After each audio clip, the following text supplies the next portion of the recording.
Although it's called Made in Wario in Japan, the international subtitle for WarioWare Mega Micro Games captures the idea far better.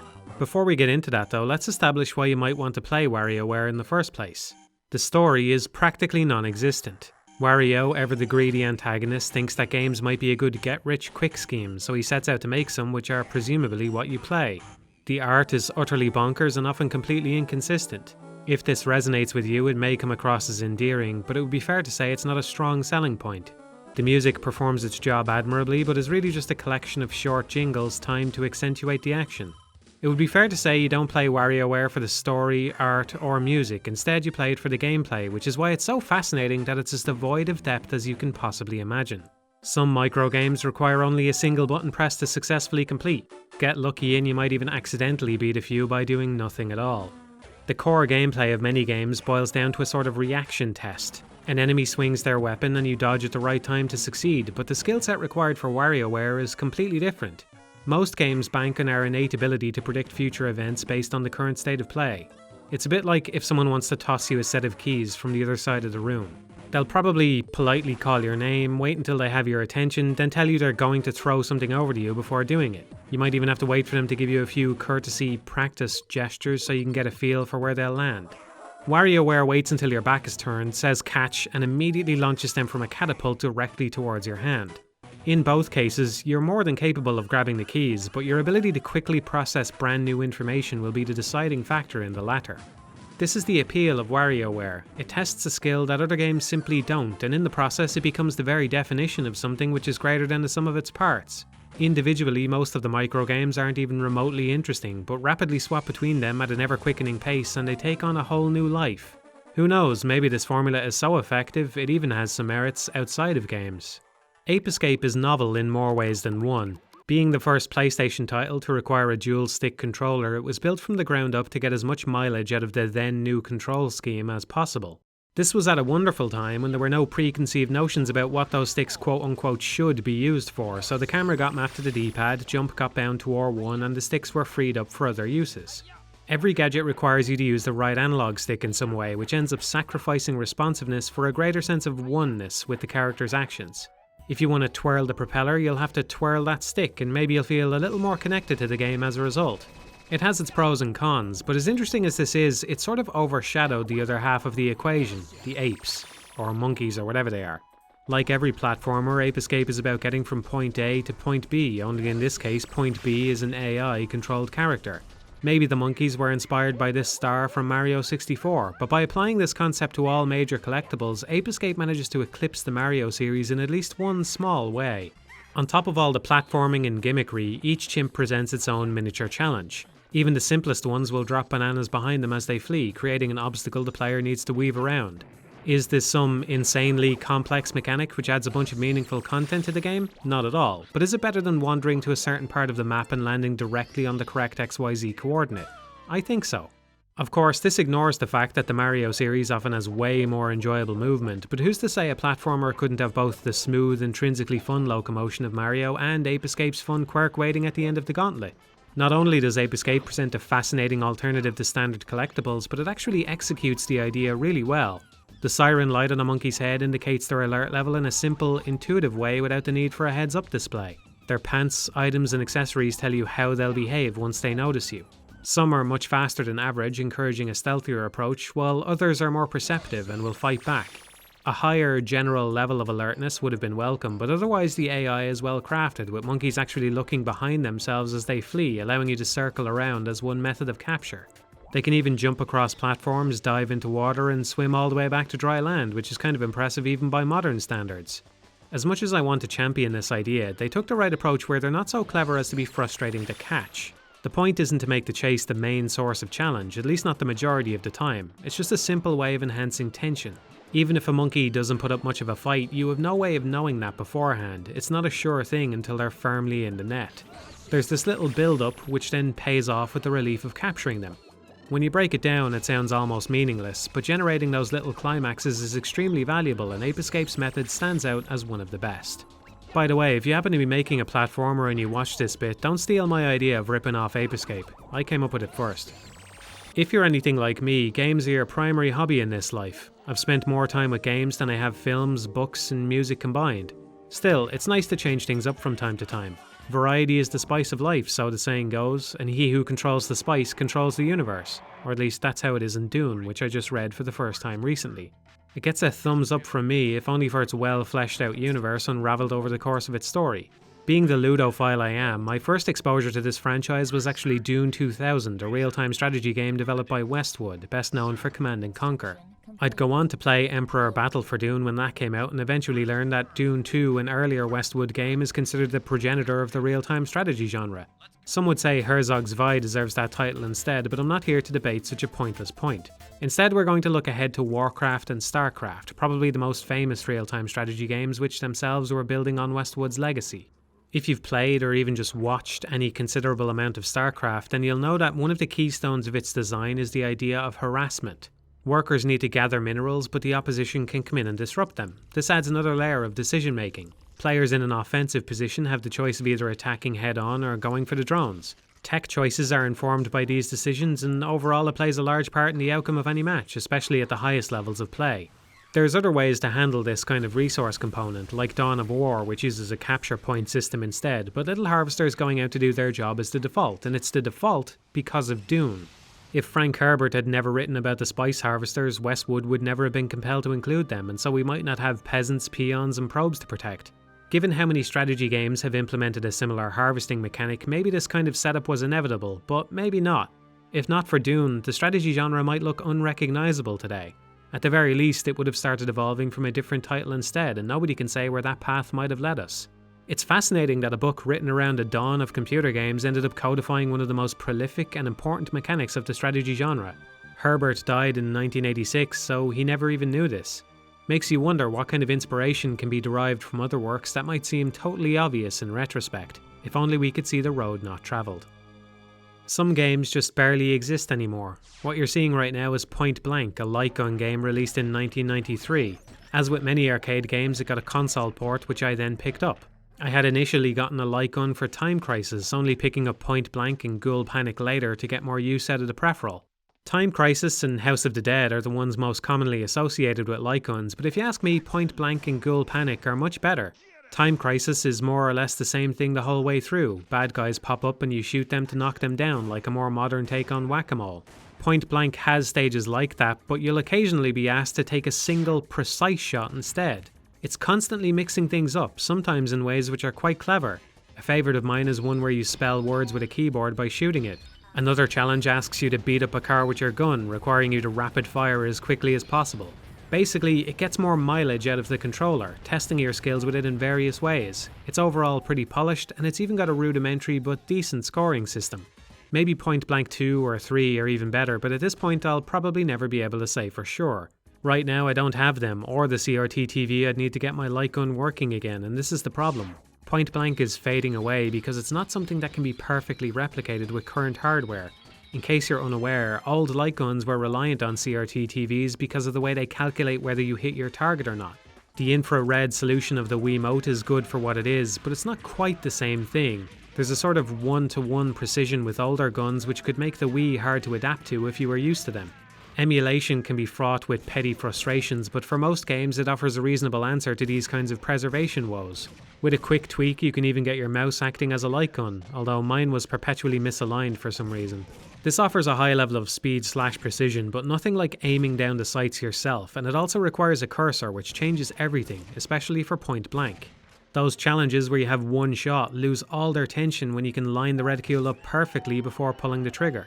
Firing with an actual peripheral requires a steady hand, especially since you sometimes have to rapid fire within a small zone. Even the console version differs from the arcade one in this regard because the cabinet gun had a motorized slide which would move back with each shot, affecting your aim even more. Maybe virtual reality will one day give us a version of this game that meets or even exceeds the original, but right now it feels like the time for Point Blank is already over. These issues always seem so far off into the future, but for some games it's happening today. As of this video, the Etrian Odyssey series is facing an uncertain future, since for many people the majority of its appeal lies in the cartography, which is currently done with a stylus. No doubt this mechanic can be replicated on other platforms, but without that little imaginary pen to put on your imaginary paper, it'll never feel exactly the same. DS games in general tend to suffer from these kinds of problems to one degree or another. It's great to see games taking full advantage of their hardware like this, but in some cases it seriously hurts their longevity. That said, I'm not someone who thinks that games should never adopt these sorts of transitory gimmicks. Don't get me wrong, they can be detrimental, but they can be equally beneficial if done right. It's just a shame it's not economically feasible to continue producing them in their original state. You might not believe me if you never played it with a light gun, but Point Blank was a genuinely great little game. I'd venture to say I put over 50 hours into it as a kid, maybe upwards of 100. A single round of the arcade mode took about 15 minutes, which made it incredibly easy to pop in, have a playthrough and put it away. Do the same thing the next day and see if you get any better. There was something almost therapeutic about looking down the sights, just aiming and squeezing the one button. Easy to learn, hard to master. As long as the arcade cabinets, old light guns and CRTs are still kicking around, Point Blank will exist, but the clock is ticking. Anyway, I suppose this is my way of encouraging you to play the weirder stuff while you have the chance. You never know how much you'll miss it until it's gone. Raziel is overtly cool in that exaggerated comic book way, which is easy to appreciate, but to say that's all this design has going for it would be to sell it tragically short. A good first step when looking at any character is the silhouette. Although he's a weird soul vampire, Raziel's silhouette gives the impression of a ninja with his scarf blowing in the breeze. Looking at the character himself, it's really his tattered wings hanging off, but he does have an actual scarf covering his face, again evoking the ninja aesthetic. These hints combine to tell us how Raziel will have to go about accomplishing his goals. He's the underdog, a lone agent working against a larger force. If you pay attention during the opening sequence, you'll notice that the emblem on his scarf is upside down when he places it over his face. The lines now stream from his eyes, suggesting the idea of tears, lending a subtle touch of melancholy to his design and reminding us that he's in this position thanks to the betrayal of his brethren. Notice that the emblem itself isn't gigantic teardrops or anything, it's just some misshapen white streaks, so if you find this idea too cheesy, you can easily brush it off as something you're just imagining. Players who want to see it will, and those who don't, won't. Much like the emblem on his face, his goal is now the opposite of what it once was, revenge instead of kinship. The vampire concept is also inverted by his emaciated body and missing jaw, which elicits the notion of a perpetual hunger that can never be satiated. This deformity makes him less threatening and more relatable to us humans, but the strongest reminder of his humanity is his hair. Although it's now much more unkempt than before, we can still tell a level of care was put into it at one point. Even if you're only seeing him for the first time, you immediately know he's not just some soulless hellspawn, he was once a regular person. The weakest part of this design has to be the arm and leg bindings, which seems somewhat out of place but may have been a concession to the technical constraints of the time. PS1 characters were as low poly as it gets, so there wasn't much way to signal detail. Without something to break up the limbs, you just have 4 blobby blue joints popping out of the middle. Still, the wrappings around the arms don't really say anything about Raziel, either as a human, vampire, or in his current state. They're just sort of there. This could be much worse, of course, but it's the only thing that sticks out as superfluous. Overall, the character translates well to a playable game, with his scarf becoming a gaping mouth to feed on souls and his broken wings giving enough lift to glide but not fly. All of this without even mentioning the Soul Reaver itself, which taps into that cool energy weapon look you'd find in sci-fi, but instead bound to Raziel's arm with magic. Rather than being a tool he can use or discard at will, it's something he literally can't let go of, which plays a large part in the story right the way through. Although, if you want to know what I mean by that, you'll have to see for yourself. Despite having pointed out every aspect of his design and explained what it adds to his character, I think the true skill here is something more than that, something I'm not sure I can articulate. If you just described Raziel to someone who had never seen him, they'd probably build up a much more amateurish picture in their mind. Corpse-like soul vampire ninja with broken wings and lightsaber is something a teenager would scribble in the back of a notebook, and yet the end product is leagues more refined than that. Somehow this edgy, borderline childish concept seems destined to be the protagonist of the gothic poetry that is Soul Reaver. There's no more perfect an irony than sitting down to write some thoughts about Phoenix Wright, getting 2 paragraphs in and then promptly realising you've already contradicted yourself. As I write this, the Objection theme tune is still playing in my head, which was the whole point of this segment in the first place. Rather than do a straight-up rewrite to correct the problem, this time it seems more appropriate to first read what I initially wrote, then point out the problem. Here's what I was going to say. Quote, "As someone who goes to great pains to write about games holistically, seeing a review broken into discrete segments causes me some amount of mental anguish. Still, there's a certain kernel of truth to it that can't be denied. Games are made up of parts. Many people are hired to work exclusively on one part or another. Those parts can individually be either good or bad depending on your assessment. Like any of these components, soundtracks exist because they add value to the experience. Many games would be worse without some kind of backing music to complement their more important moments. If we were to judge the quality of a soundtrack solely by the amount of value it adds to its game, there's probably no more successful a track than the first Objection theme in Phoenix Wright.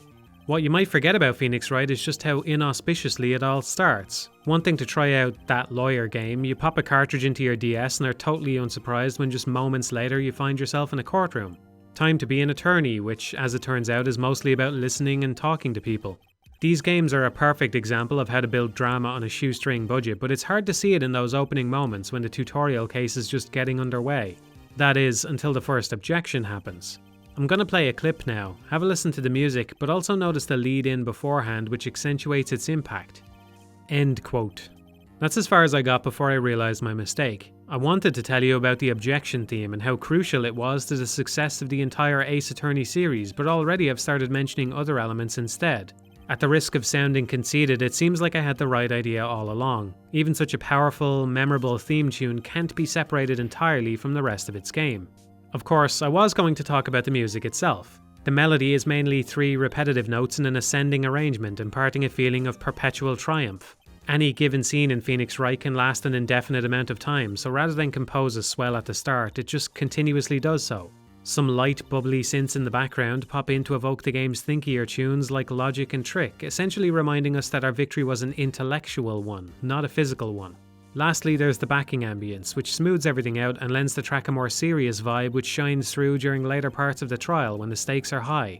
It's short, sweet, simple and catchy, but as great as it is, it doesn't exist in a vacuum.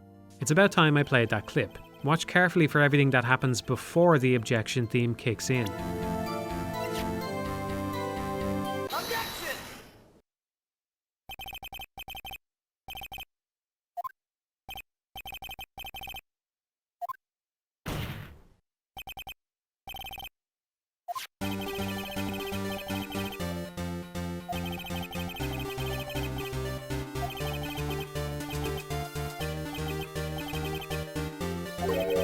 For a game with just a few simple screens and character poses, this scene is extremely well directed. The iconic cartoony objection bubble, the blur on the background as the camera dramatically swings back and forth, the sound of the hands slamming on the desk, the text boxes that pause according to punctuation, the flash and subtle screen shake when Phoenix makes an exclamation, and most importantly, the fact that the music has been completely cut for all of this, building a huge amount of tension.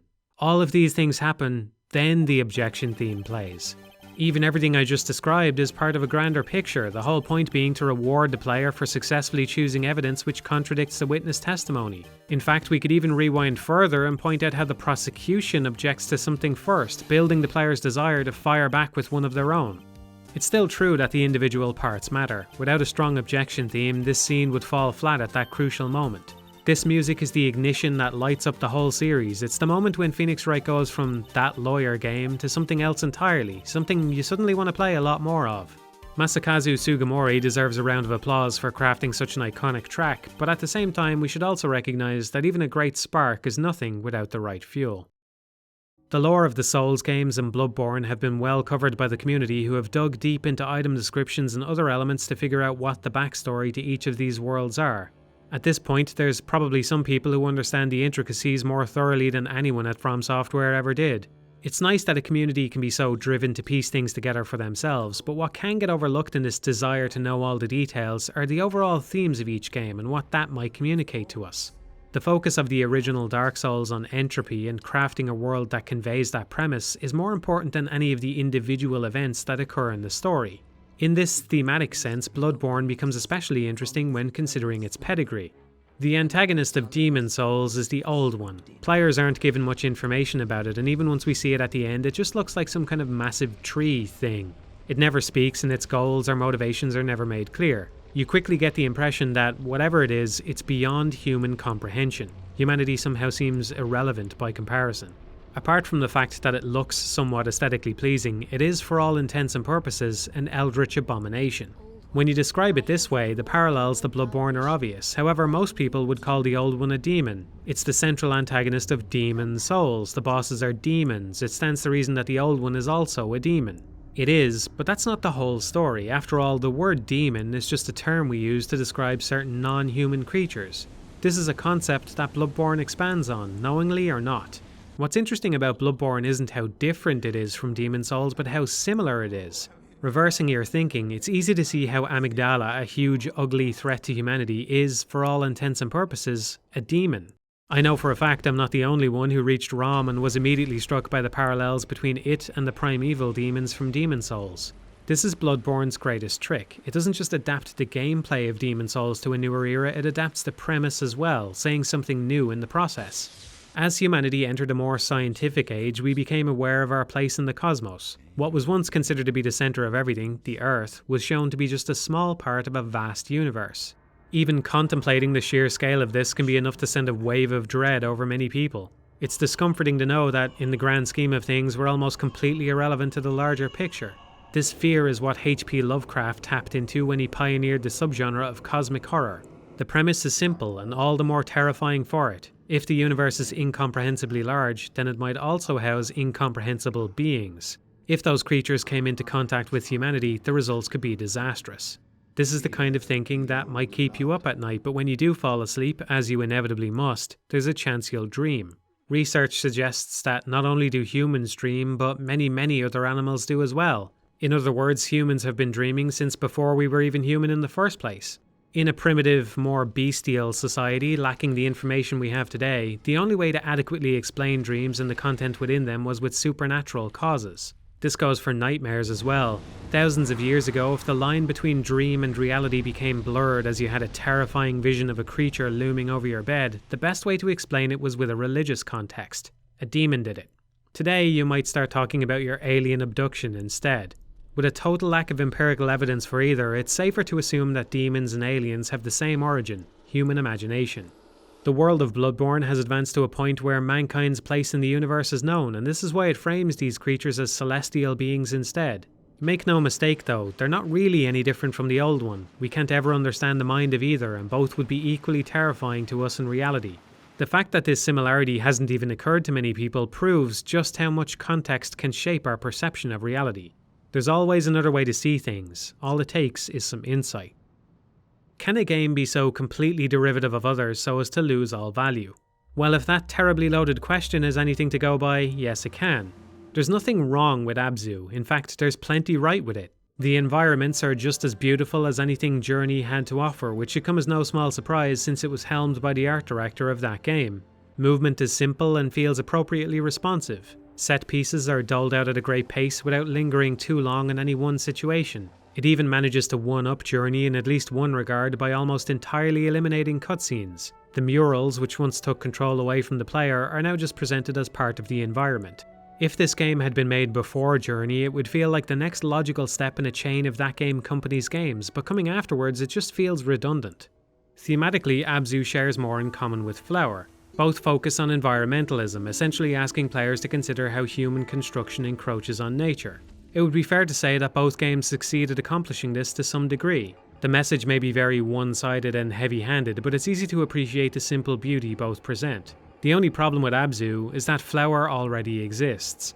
Both games have a minimalist, wordless presentation, which is wonderful when taken on its own, but it also means that Abzu's value has to come from its particular details rather than the broad strokes. It's those details where the similarities to Journey become clear. Both protagonists share some obvious visual similarities, but even their backstory seems practically the same. Both are represented as descendants of some dead civilization which had a special relationship with the creatures of the area. Despite being underwater, the level structure mirrors Journey pretty closely. Somewhat more open areas are interspersed with tunnels you're forced through at a fast pace while the music swells. Small, friendly creatures orbit your character, while larger ones can be latched onto for a ride. Finding all the collectibles is even rewarded with a white diving suit. The climax is probably the worst offender. It mirrors that of both Flower and Journey, but with an AI-controlled partner instead of the possibility of another real person. It should be clear by now why the points of comparison are a little troubling. In strictly literal terms, the existence of one game could never invalidate another. Abzu is literally not Journey, and as such it does have some identity of its own. For someone with an irrationally strong hatred of deserts and a passionate love of the ocean, that disparity will probably tip the scales. In a pragmatic sense, it could also be argued that the order of release hardly matters. The window of time when Flower and Journey existed but Abzu didn't is a comparatively narrow one. It's entirely possible more people will play all three of these games after the release of Abzu than did before it. They now have the luxury of being able to do so in any order. Therefore, logically, the answer to my snarky question from earlier has to be no. Still, despite knowing that, it's impossible for me to respect Abzu. Regardless of which came first, it's still clear to me that Journey is the better game, but that's not the point I'm making. At times in the past, I've flip-flopped on whether originality is ever really worth anything. If my time with Abzu is anything to go by, then it definitely is.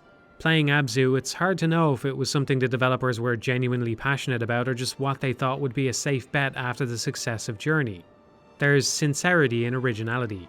At the very least, all other things being equal, it's enough to set one apart from the other. My feelings on this topic have never been more clear than when I played Abzu. In a funny way, maybe that's the value it ended up offering me. When trying to talk analytically about games, it's tempting to avoid mentioning any kind of innate human drives. Intuition tells us that there must surely be a better way of describing how to build the perfect game system, a more cold, calculating way that removes us messy humans from the equation. The problem with that line of thinking is that games are ultimately supposed to appeal to human sensibilities. In other words, games are built so that people will find them entertaining. Even when making quote-unquote educational videos like this one, it doesn't hurt to throw in a joke once in a while. Or not. Keeping all this in mind, psychology is an important factor to consider when talking about whether certain methods of design are worthwhile, or not. One way of viewing game design is to reduce it to two factors, order and chaos. And no, this isn't a bit about Shin Megami Tensei. It could be said that many of the most popular games ever made appeal to a human instinct to create order from chaos. Blocks come in from the top in a disorganized random pattern, so we move them to the bottom into neat little rows to be swept away. A good Tetris player will craft a huge amount of order from a chaotic system. Similar thinking can be applied to many of the most addictive game mechanics out there, collecting coins, clearing up that quest log, killing all the bad guys, and so on and so on. If we stop here, you might think you've found the holy grail of game design, but that's not the end of the story. We're strange and sometimes contradictory creatures because even though we often seek order from chaos, sometimes we just want the opposite. The immense popularity of Grand Theft Auto is proof enough alone. Millions of GTA players don't boot up the game to obey traffic signals and live a quiet life, they do it to go on a rampage, to walk into a virtual clockwork society and cause as much mayhem as possible. Sandboxes in general are good for this type of stuff, and this destructive drive is also responsible for griefing in online games. If only there was some kind of perfect game where you could indulge both desires at the same time.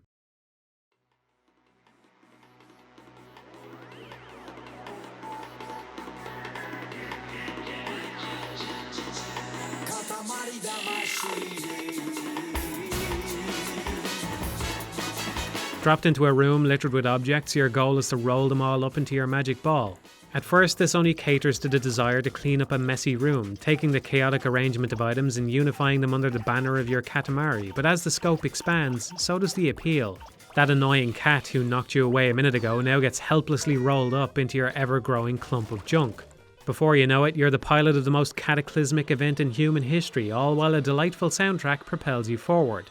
This psychotic presentation can be interpreted whatever way you want. Either you're destroying the world or you're just doing everybody a favour. Maybe both. This duality is why Katamari is such a joy to play despite its uncompromising simplicity. It's order and chaos all rolled into one.